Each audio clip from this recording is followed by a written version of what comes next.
그러므로 야훼께서 아침부터 정해진 때까지 이스라엘 위에 전염병을 보내시니 댄에서부터 브엘세바에 이르기까지 백성 중에서 7만 명이 죽으니라.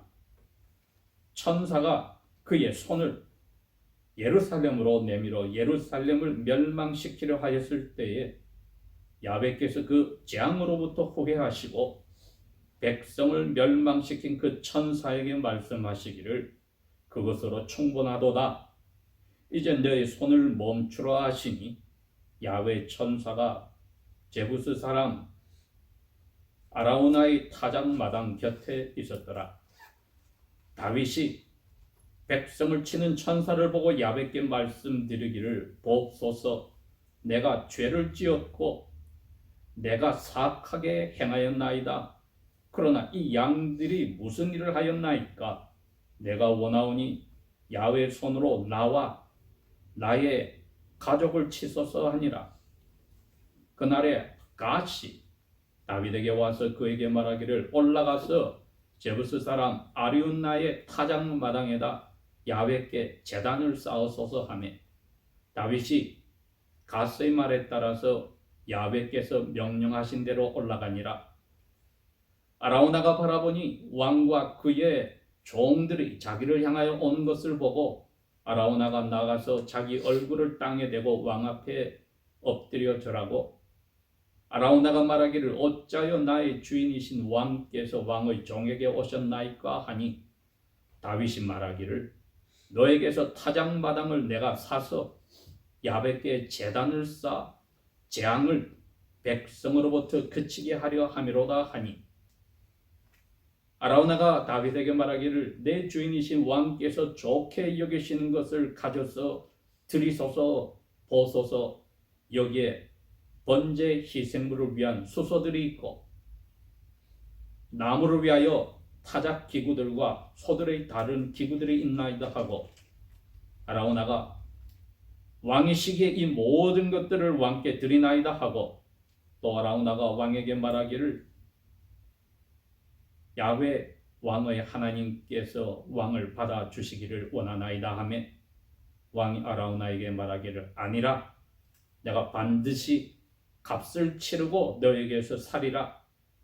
내가 값을 치르지 아니하고는 야훼 나의 하나님께 번제 예물을 드리지 아니하리라 하고 이에 다윗이 은 50세겔로 그 타작마당과 소들을 사고 그곳에서 다윗이 야훼를 위하여 제단을 세우고 번제 예물과 화목제 예물로 드리니라.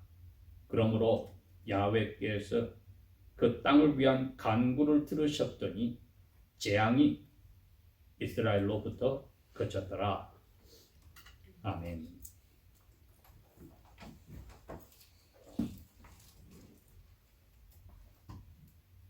오늘 저희들이 읽은 이 말씀은 오늘날까지 유대인들이 가장 존경하는 왕, 성군이라 생각하는 다윗 왕의 마지막 때에 관계된 이야기입니다. 23장 부분을 보면은 시작이 그렇습니다. 1절에 이것은 다윗의 마지막 말이니라 하고 하나의 시를 지어서 23장 전체를 이루고 있습니다. 그런데 24장이 또 있거든요. 그러니 이건 마치 책으로 치면 뒤에 어펜딕스 하나 붙은 부록과 같습니다. 근데 이게 사무엘 하를 쓰신 기자가 볼 때는 성령의 감동으로 아주 중요하니까 다윗의 마지막 시편 23장에서 끝내지 않고 24장을 써놓은 것이지요.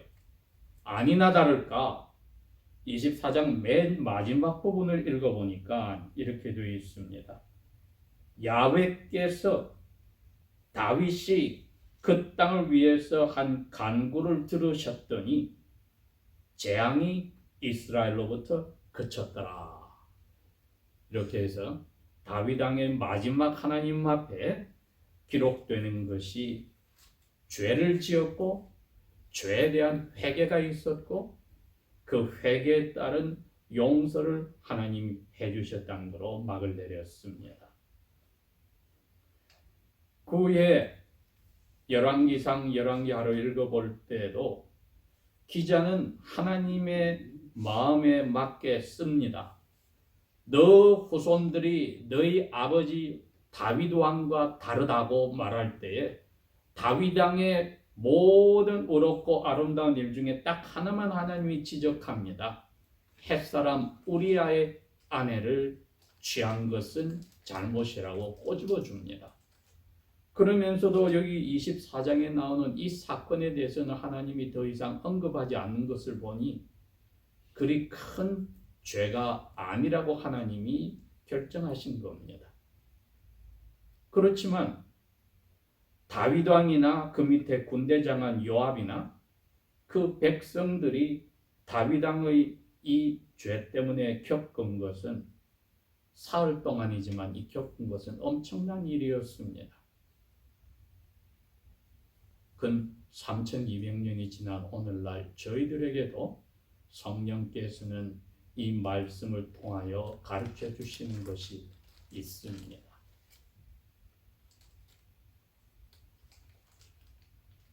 열왕기상 21장에 가면은 여기에 있는 사건이 다시 한번 설명이 조금 더 자세히 되어 있습니다. 그 설명에 1절이 이렇게 되어 있어요. 또다시 오늘 사무엘하 24장 1절은 또다시 이스라엘에 대한 야훼의 분노가 불같이 타올랐다. 야훼께서 이스라엘을 치시려고 다윗의 마음을 움직이러 다윗이 이스라엘을 향하여 말을 하게 하여서 이스라엘을 결국은 다윗의 말 때문에 야훼께서 치신다고 되어 있습니다. 그런데 열왕기상 21장 1절은 조금 더 자세히 설명이 되어 있습니다. 이스라엘을 치려고 사탄이 다윗을 건드려서 이스라엘을 치게 유혹을 했다.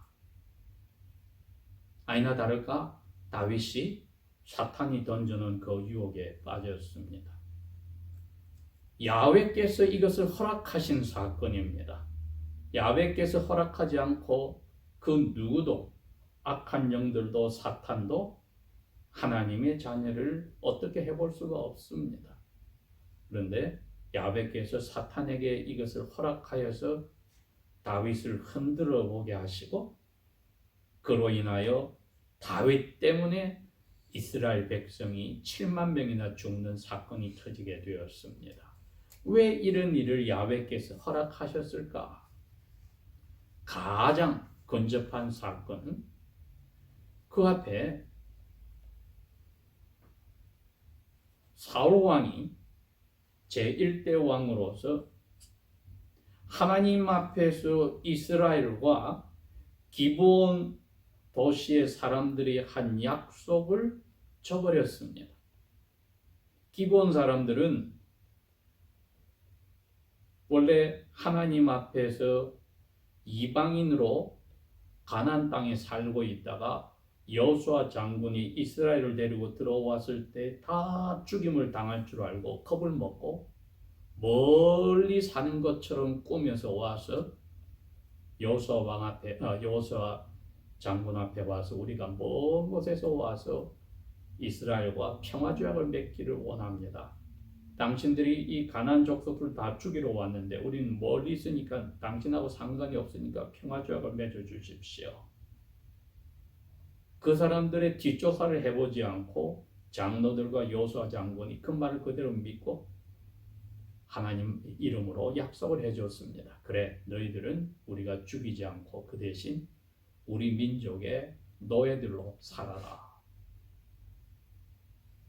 나중에 보니까 가장 가까운 족속이었습니다. 그렇지만 이미 하나님 앞에 맹세를 했기 때문에 그들을 노예로 사용하는 거로 마무리가 되었는데 사울 왕이 어떤 동기에서인지 바로 그 기본 사람들을 대부분 죽여버리는 사건이 있었습니다. 그래서 하나님이 그 사울 왕의 죄 없는 피를 하나님의 이름으로 건드리지 않기로 한 약속을 어긴 사울왕의 죄 때문에 이스라엘이 3년 동안 흉년을 가져오는 일이 있었습니다. 사울왕이 죽고 나서 다윗왕이 40년을 통치를 하고 임종이 가까운 때 하나님이 그때야 그것을 끄집어내서 다시 하나님이 야훼께서 이스라엘에게 화가 났다. 지도자 사울왕 때문에 화난 것을 이미 벌을 내렸음에도 다시 화가 났다고 했습니다. 두 번째는 또 무슨 일이 있습니까? 장남 앱살롬이 다윗왕을 갈아치우고 자기가 왕이 되겠다 했을 때 이스라엘 많은 사람들이 앱살롬을 따라가 버렸습니다. 다윗왕 덕분에 나라가 평화롭고 풍성하여졌는데 이스라엘이 그것을 누리면서도 하나님의 은혜로 세워진 다윗왕을 저버리고 압살롬을 따라가는 죄를 지었었습니다. 그 다음에 쉐바가 나타나서 다시 다윗왕을 제끼고 자기가 왕이 되겠다 할 때 이스라엘 민족이 또 따라간 적이 있습니다. 하나님이 그것을 잊지 않으시고 하나님이 사무엘 선지를 통해서 기름 부은 다윗왕이 나라를 풍성하게 하는 그 혜택을 누리고도 하나님의 뜻을 불순종한 이스라엘에 대해서 그대로 두지 않겠다는 거지요. 그게 1절의 내용입니다. 그 결과로 이스라엘을 치시기로 하셨는데 그 도구가 다윗왕이 되었다는 겁니다. 그러나 다윗왕의 입장에서는 자기가 원해서 지은 잘못이 나왔습니다. 무슨 잘못이었습니까? 이렇게 이야기합니다. 1절 중간에 가서 이스라엘과 유다의 계수를 하라. 이거는 인구 조사를 하라는 뜻인데 모든 인구를 조사하는 게 아니라 20살부터 그 이상이니까 즉 군대 숫자를 계산해라는 겁니다. 나라가 세워지기 전에 이집트에서 나올 때 군대 숫자가 약 60만 명이었는데 지금은 숫자가 더 늘어난 것이 나중에 나옵니다. 이게 무슨 문제가 있습니까? 그런데 요압 장군과 동료들이 왕이여 하나님 앞에 이런 죄를 짓지 않도록 합시다고 이야기를 합니다. 그럼 야훼께서 다윗왕의 마음에 무엇을 본 것입니까? 두 가지지요. 하나님이 일으켜 놓으신 나라에 하나님이 왕이심을 거절하고 자기가 왕이라고 생각을 했던 것입니다. 그러니 두 번째는 당연히 자기의 힘을 믿기 위해서 과시하려고 군대가 어느 정도 강한지 점검을 하자는 겁니다. 여기에 하나님이 하셨다는 게 들어갈 자리가 없어졌습니다. 이보다도 왕으로서 더 큰 죄가 어디 있습니까? 하나님이 임시로 맡겨준 에이전트에 매니저에 지나지 않는데 자기가 힘으로 이 나라를 이 정도로 크게 세웠고 군대가 막강한 것은 자기가 키우는 것이다 하는 이 두 가지 죄를 다 지었던 것입니다. 요압 장군과 신하들이 말렸지만 다윗왕의 말이 이겼다. 그래서 조사를 다 해서 보고를 드렸더니 아니나 다를까 하나님께서 다윗 왕에게 사무엘 선지자는 죽었으니까 갓 선지자를 보내서 말씀을 하시기로 결정을 했습니다. 그런데 역시 하나님의 사람이라 이번에 아침 일찍 일어났을 때 다윗 왕이 마음에 굉장히 번민하고 고민하였다. 10절에 그렇게 되어 있네요. 백성의 즉 군대 숫자를 다 센 후엔 다윗이 마음에 양심에 가책이 생겼다. 부하들이 그렇게 말한 자기 교만의 죄와 하나님을 대신하여 왕이라고 한 그 죄에 가책을 느꼈다. 그래서 회개 기도를 10절에 하였습니다. 야훼께 말씀드리기를 오 야훼시여 내가 행한 일 때문에 크게 죄를 지었나이다. 이제 내가 간절히 기도하니 야훼 종의 이 불법을 없애 주시옵소서. 내가 심히 어리석게 행하였기 때문입니다. 이렇게 이렇게 기도를 하였습니다. 오늘 제목을 제가 이렇게 붙였습니다. 이 야훼의 크신 자비에 어떤 감사를 우리가 드릴까? 우리 모두가 신앙생활 가운데 다윗 왕의 자리에 들어갈 때가 있다 이겁니다. 다른 사람들한테 우리가 인정을 받아야 되겠다고 생각하는 자체가 하나님이 하셔서 하나님이 우리를 통해서 인정을 받으셔야 되는데 하나님의 영광을 가로채는 우리의 불경죄를 이야기합니다. 우리 사람들이 나를 인정해 주지 않아서 내가 속이 부글부글하고 기분 나쁘다? 그건 하나님께 갈 영광을 내가 가로채려 했는데 하나님이 은혜를 주셔서 막았으니 감사를 해야 될 일이지 내가 인정 못 받았다고 기분 나빠야 될 일 아니지요. 오히려 내가 잘 될수록 위험한 겁니다. 여기 사탄이 결국은 다윗이 잘 되어서 이제 평안히 죽을 날이 다가올 때 다시 한번 자기를 드러내게 하는 죄를 짓게 하였는데 3200년이 지난 오늘날 우리에게도 사탄은 자기의 쫄개들을 보내서 여전히 건드립니다. 너가 You are somebody. 너는 something이야. 너는 인정받을 만해. 넘어가지 맙시다. 넘어갔다면은 성령의 감동으로 예수님 이름으로 우리가 이 회개 기도가 나와야 됩니다. 내가 잘났다고 인정받겠다는 이 죄가 어리석게 큰 지은 죄를 용서해 주십시오.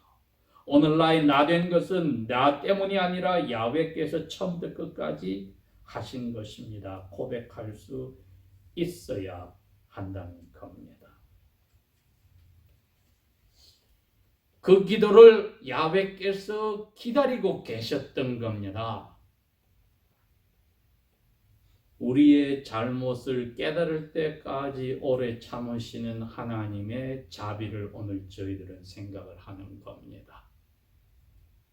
그냥 우리가 잘못을 할 것을 기다리고 손에 몽둥이를 들고 기다리는 야훼가 아니라 우리가 잘못을 하더라도 우리 마음에 깨닫고 돌아올 때까지 오래 참으시는 야훼의 자비가 다윗 왕의 제일 마지막 인생에 잘 다시 한번 드러났습니다. 그 간절한 회개의 기도도 그 양심을 아프게 한 것도 다윗 왕이 겸손하고 의로워서가 아니라 하나님의 자비로 회개의 영을 넣어주신 겁니다. 그러니 그러한 오래 참으시는 하나님의 자비 가운데 다윗 왕의 마음을 움직여서 회개케 하실 때에 나중에 후대 히브리 기자는 그 표현을 했습니다. 10장에 가서 살아계신 하나님의 손에 빠져 들어가는 것이 무서울진저 다윗 왕이 성령의 감동으로 깨달았을 때 그 무서움을 생각하니 정신이 번쩍 든 겁니다. 내가 무슨 짓을 하였지? 그렇게 해서 회개 기도가 터져 나왔던 것입니다. 그 기도를 기다리시고 듣고 나서 대답을 즉시로 해주셨으니 그 아침에 바빴습니다. 선지자 갓에게 이야기하십니다. 12절 가서 다윗에게 말하라. 야훼가 이같이 말하노라. 내가 너에게 세 가지를 보여줄 테니 그 중에 하나를 너가 해라. 그러면 내가 그것을 행하겠다. 이게 상 주겠다는 게 아닙니다. 너 어리석은 죄 내가 구원해서 떨쳐버리고 사탄의 자식으로 던져버리는 벌은 내가 주지 않아. 그 저주는 안 줄 거야. 그러나 너가 지은 죄에 대한 대가는 consequence of sin. 죄의 결과는 너가 책임져야 돼. 회개의 기도를 들으시고 답이 용서해 주겠다고 하는데 죄의 결과를 책임져야 된다고 하십니다. 우리가 여기서 참된 하나님의 죄의 용서의 방법을 이해를 해야 합니다.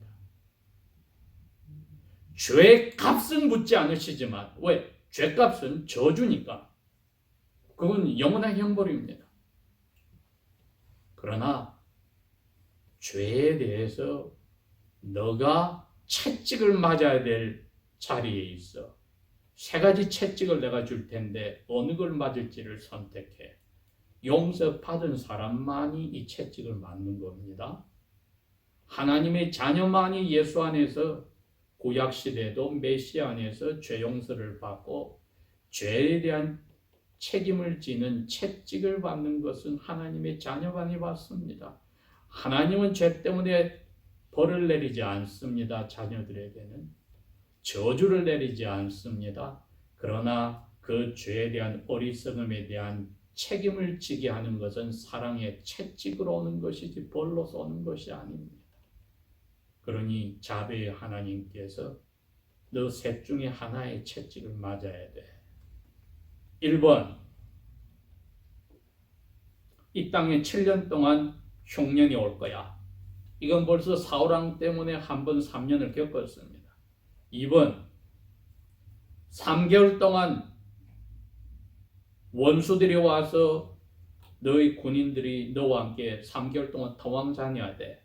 3번, 사흘 동안 이 땅 전체 전염병이 돌 거야.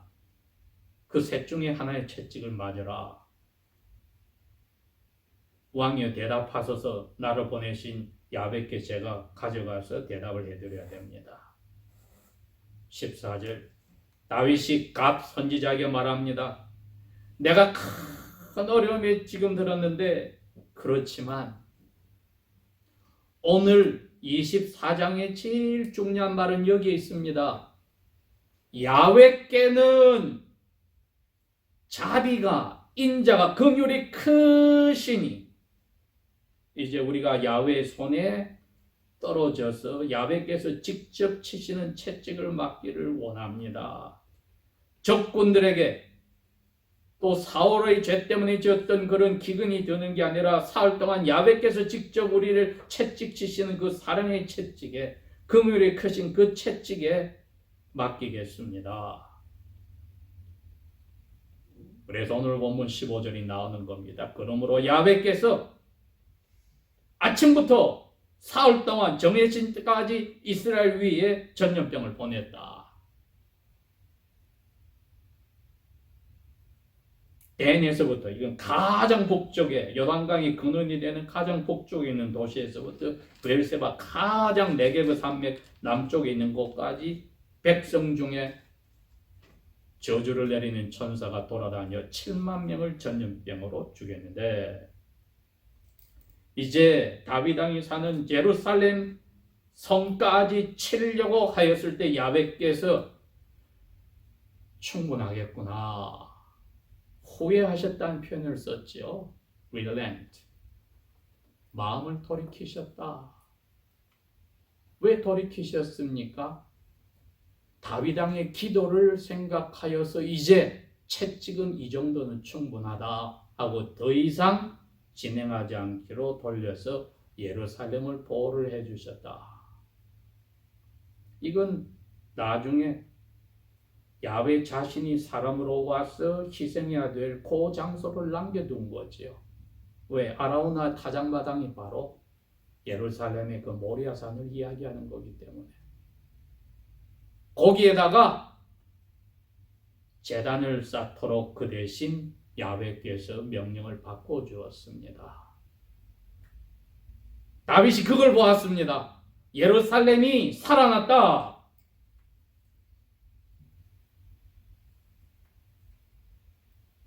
백성 치시는 거 내가 죄를 지었는데 너무 보기 힘듭니다.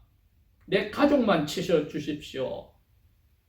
예루살렘으로 들어와서 내 가족을 칠 수가 있는데 야훼께서 그 기도 17절의 기도도 들으시고 스탑을 하셨어요. 예루살렘 안 들어왔습니다.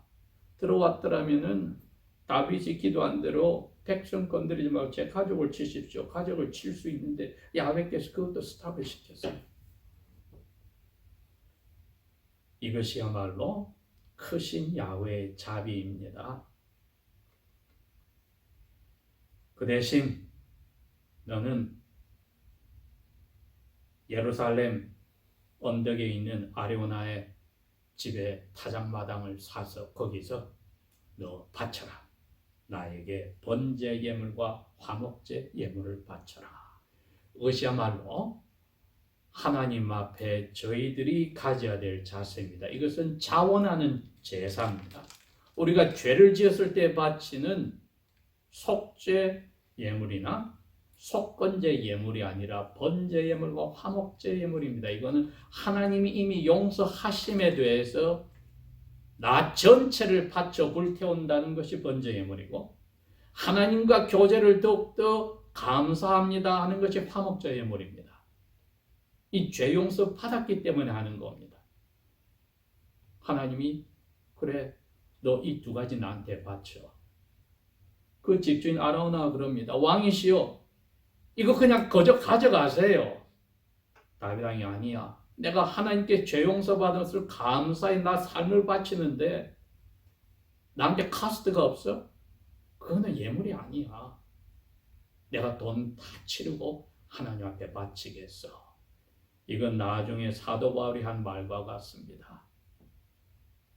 너희 몸을 살아있는 하나님이 기뻐하시는 예물로 바쳐라는 그 모습을 그대로 드러낸 겁니다. 어떻게 감사할까? 야훼께 죄 용서를 받아서 내 백성 치시는 것도 스탑해 주시고 내 가족을 대신 쳐달라 했는데도 막아주신 야훼의 크신 자비에 내가 어떻게 감사를 드릴까 했을 때 야훼께서 주신 모든 것으로 내가 내 삶을 번제 예물로 바칩니다. 번제 예물만 여러분 짐승을 하나도 남기지 않고 완전히 불태우는 겁니다. 이것이 다윗이 하나님께 받은 모습입니다. 나의 가진 바 모두를 아버지 앞에 그대로 다 바칩니다. 어떻게 감사할까는 여기에 있습니다. 크신 야훼의 자비에 기대어서 그 죄 용서함을 받고 채찍을 치시는 중에도 가볍게 줄여주셔서 내 가족까지도 건져주신 아버지 앞에 내 삶 전체를 완전히 불태워서 바치며 귀한 교제를 감사의 마음으로 하겠습니다. 그건 화목제물입니다. 오늘날도 하나님이 우리에게 그걸 묻는 겁니다. 너희 삶 전체가 크신 자비에 대한 감사의 표시로 드려졌는가? 하나님과의 친밀한 교제에 대해서 감사의 마음으로 사는가? 오늘도 물으십니다. 이것이 하나님께서 내 마음에 합당한 사람이라고 말한 다윗이 마지막으로 실수한 후에 보여준 회개한 사람의 야훼 자비에 의지하여서 그 자비를 맛본 사람의 마지막 모습이며, 성령께서는 우리에게도 오늘 그렇게 이야기합니다. 야훼 자비를 날마다 맛보고 살면서 어떻게 감사할까? 내 삶 전체가 다 드려졌는가? 하나님과의 교제를 감사하는 마음으로 하는가? 아니면 너희 마음이 또 나뉘었는가? 기도하겠습니다.